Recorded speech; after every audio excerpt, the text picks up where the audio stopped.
द्वितीय विश्व युद्ध के पश्चात दो महाशक्तिशाली के रूप में कौन सा देश उभर कर आया? यूरोप और अमेरिका, अमेरिका और सोवियत संघ, सोवियत रूस और यूरोप, अमेरिका। और इसका राइट आंसर हो जाएगा ऑप्शन नंबर बी, ये राइट। किन देशों द्वारा महाशक्ति बनने की होड़ में शीत युद्ध को जन्म दिया? अमेरिका और सोवियत संघ और यूरोप, और जापान, जर्मनी और फ्रांस। इसका राइट हो जाएगा ऑप्शन नंबर ए है, ये राइट आंसर। विश्व राजनीति के दो ध्रुव कौन कौन से थे? भारत और चीन, जापान और जर्मनी, अमेरिका और सोवियत संघ और यूरोप। इसका राइट आंसर हो जाएगा ऑप्शन नंबर सी, अमेरिका और सोवियत संघ, अमेरिका और सोवियत संघ। नाटो में शामिल हर देश एक दूसरे की मदद करेगा। इसी प्रकार के पूर्वी गठबंधन को बासा संधि के नाम से जाना जाता है, जिसकी अगुवाई किसने की थी? अमेरिका ने 1945 ईस्वी में, सोवियत संघ ने 1955 में, यूरोप ने 1954 में, इनमें से कोई नहीं। तो 4 का राइट आंसर हो जाएगा ऑप्शन नंबर बी, ये राइट ऑफ। सोवियत संघ ने 1955। महाशक्तियों के बीच खींचातानी का मुख्य अखाड़ा कहाँ बना? Europe, America, Germany, Italy. तो इसका राइट आंसर हो जाएगा 5 का ऑप्शन नंबर ए, ये राइट आंसर, यूरोप। निरपेक्ष आंदोलन के प्रमुख नेता थे डॉक्टर राजेंद्र प्रसाद, जवाहरलाल नेहरू, डॉक्टर भीमराव अम्बेडकर, इनमें से कोई नहीं थी। इसका राइट आंसर हो जाएगा 6 का option number B, Jawaharlal Nehru. गुट निरपेक्ष आंदोलन की 5 देशों ने मिलकर सर्वप्रथम फल बैठक कब और कहाँ की? 1961 में बेलग्रेड में, 1965 में दिल्ली में, 1962 में मिस्र में, 7 का आंसर हो जाएगा ऑप्शन नंबर ए, 1961 में बेलग्रेड। क्यूबा का प्रिंसाइल संकट किसके लिए था? इंग्लैंड, फ्रांस, अमेरिका, सोवियत संघ के लिए। तो 8 का आपका राइट आंसर हो जाएगा ऑप्शन नंबर सी, अमेरिका के लिए। Option number C, America. धुरी राष्ट्रों की अगुवाई कौन से देश कर रहे थे? जर्मनी, इटली और जापान, रूस, फ्रांस और जर्मनी, जापान, इटली और अमेरिका, जर्मनी, इटली और फ्रांस। इसका राइट आंसर हो जाएगा 9 का है, जर्मनी, इटली और जापान। मित्र राष्ट्रों की अगुवाई कौन कौन से देश कर रहे थे? जर्मनी, फ्रांस और इटली, जर्मनी, इटली और जापान, रूस, जापान और फ्रांस, अमेरिका, फ्रांस और रूस। तो हो जाएगा 10 का right answer option number D, America, France और रूस। दूसरा विश्व युद्ध कब से कब तक हुआ था? ये आपका हो जाएगा 1939 से 45, 1940 से 44, 1944 से 51 और इनमें से कोई नहीं। तो इसका राइट आंसर 1939 से 45 तक। मिखाइल गोर्बाचोव कौन थे? समाजवादी क्रांति के नेता, सोवियत संघ के महासचिव, रूस के राष्ट्रपति, कम्युनिस्ट पार्टी का महासचिव। तो 12 का राइट आंसर हो जाएगा ऑप्शन नंबर बी, ये राइट आंसर, सोवियत संघ के महासचिव। येल्टसिन किस देश के राष्ट्रपति बने? अमेरिका, सोवियत संघ, एस्टोनिया गणराज्य, रूसी गणराज्य। तो 13 का राइट आंसर हो जाएगा आपका ऑप्शन नंबर डी, ये रूसी गणराज्य। महाशक्तियों के नेतृत्व में गठबंधन की व्यवस्था से पूरी दुनिया को कितने खेमों में का खतरा उत्पन्न हुआ? 3 खेमे, 4 खेमे, 2 खेमे, 5 खेमों से। तो 2 खेमों से, धुरी राष्ट्र और मित्र। अप्रैल 1949 में नाटो की स्थापना हुई, उसमें कितने देश शामिल थे? 10, 12, 18, 14। तो 15 का आपका राइट आंसर हो जाएगा option number B, 12। Option number B, ये राइट। शीत युद्ध के बारे में निम्नलिखित में कौन सा कथन गलत है? यह संयुक्त राज्य अमेरिका, सोवियत संघ और उसके साथी देशों के बीच की एक प्रतिस्पर्धा थी। यह महाशक्तिशाली के बीच विचारधाराओं को लेकर एक युद्ध था। शीत युद्ध ने हथियार की होड़ शुरू की। अमेरिका और सोवियत संघ के सीधे युद्ध में शामिल थे। इसका राइट आंसर हो जाएगा 16 का option number D, is right answer. America और सोवियत संघ सीधे युद्ध में शामिल थे।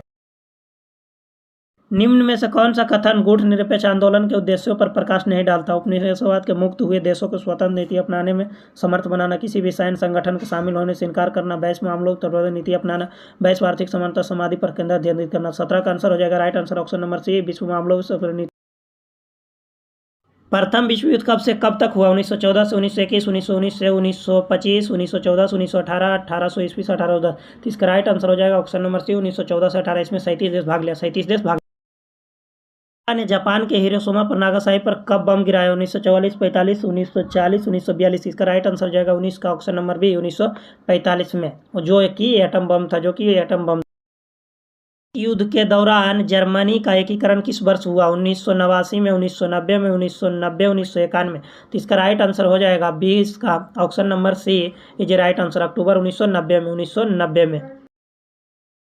सोवियत संघ का विघटन कब हुआ? 25 दिसंबर 1990, 25 जनवरी 1991, 25 नवंबर 1992, 25 दिसंबर 1991। तो 21 का राइट आंसर हो जाएगा ऑप्शन नंबर डी, 25 दिसंबर 1991। दो ध्रुवीय विश्व का आरंभ कब हुआ? 1945 के बाद, 1939 के बाद, 1918 के बाद, 1914 से बाद। तो इसका जो राइट आंसर हो जाएगा 22 का आपका ऑप्शन नंबर ए, ये राइट आंसर, 1945 के बाद, 1945 के बाद। शीत युद्ध के प्रति भारत की क्या नीति थी? सकारात्मक, नकारात्मक, सक्रिय और हस्तक्षेप में कोई नहीं। तो 23 का राइट आंसर हो जाएगा ऑप्शन नंबर सी, सक्रिय और हस्तक्षेप। प्रथम गुट निरपेक्ष आंदोलन में कितने देशों ने भाग लिया? 10, 7, 25, 15। तो इसका राइट आंसर हो जाएगा 24 का ऑप्शन नंबर सी 25 देशों ने। Option number C is a right answer. शीत युद्ध प्रारंभ कब हुआ? 1944, 1945, 1946, 1947। तो 25 का राइट आंसर हो जाएगा आपका ऑप्शन नंबर ए 1944 में। शीत युद्ध कब हुआ था? 1944 में। शीत युद्ध के समय पूंजीवादी गुट का नेतृत्व कौन कर रहा था? अमेरिका, चीन, फ्रांस, सोवियत संघ। तो इसका राइट आंसर हो जाएगा 26 का option number A is a right answer. America कर रहा था। क्या कर रहा था? अमेरिका। सन 1972 में संयुक्त राष्ट्र संघ की बैठक में वैश्विक व्यापार प्रणाली में सुधार संबंधी कौन सा रिपोर्ट प्रस्तुत किए? Toward the new policy for development. स्वतंत्र और परस्पर सहयोगी राष्ट्रों के सच्चे कुल, LTVT, NPT। तो 27 का राइट आंसर हो जाएगा option number A is a right answer. Option number A is a right. महाशक्तिशालियों द्वारा बनाए गए सैन्य गठबंधनों की विशेषता बताने वाले कौन सा कथन सही नहीं? गठबंधन के सदस्य देशों को अपने भूक्षेत्र महाशक्तियों सैन्य अड्डों के लिए स्थान देना जरूरी था। सदस्य देशों की विचारधारा और रणनीति दोनों स्तरों पर महाशक्ति समर्थन करना था।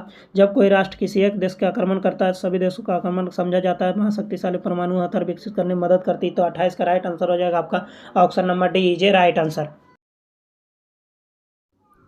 सीटो और सेंटो जैसे संगठनों का संस्थापक कौन सा देश था? अमेरिका, सोवियत संघ, चीन। इनमें से कोई नहीं। इसका राइट आंसर हो जाएगा 29 का option number A is a right answer. America. इनमें से कौन एक गुट निरपेक्ष आंदोलन के जनक नहीं थे? Sukarno, Arafat, martial, टीटो, Pandit Nehru. तो 30 का आपका राइट आंसर हो जाएगा option number A is a right. Sukarno. दो ध्रुवीय विश्व में पूर्वी गठबंधन का नेतृत्व किसने किया? सोवियत संघ, अमेरिका, फ्रांस, ग्रेट ब्रिटेन। तो इसका राइट आंसर हो जाएगा 31 का आपका option number A is a right answer. Soviet संघ ने। पूर्व नाम पश्चिम पदबंध का से किससे है? विश्व युद्ध से, शीत युद्ध से, तनाव से, थिल से, उत्तर शीत युद्ध दौर से। तो 32 का राइट आंसर हो जाएगा option number B is a right answer. शीत युद्ध से। किन दो महाशक्तियों का वर्चस्व शीत युद्ध के केंद्र में था? जापान और संयुक्त राज्य अमेरिका, सोवियत रूस और जर्मनी, संयुक्त राज्य अमेरिका और सोवियत रूस और यूरोप। 33 का राइट आंसर हो जाएगा ऑप्शन नंबर सी संयुक्त राज्य अमेरिका और सोवियत रूस। शीत युद्ध के दौरान पूर्वी गठबंधन का अगुवा कौन था? अमेरिका, रूस, फ्रांस और जापान। तो 34 का आपका राइट आंसर हो जाएगा रूस। क्या था? अगुवा था। शीत युद्ध के दौरान पश्चिमी गठबंधन का अगुवा कौन था? सोवियत रूस, अमेरिका, यूरोप, जर्मनी। तो इसका राइट आंसर हो जाएगा 35 का America. B is a right answer.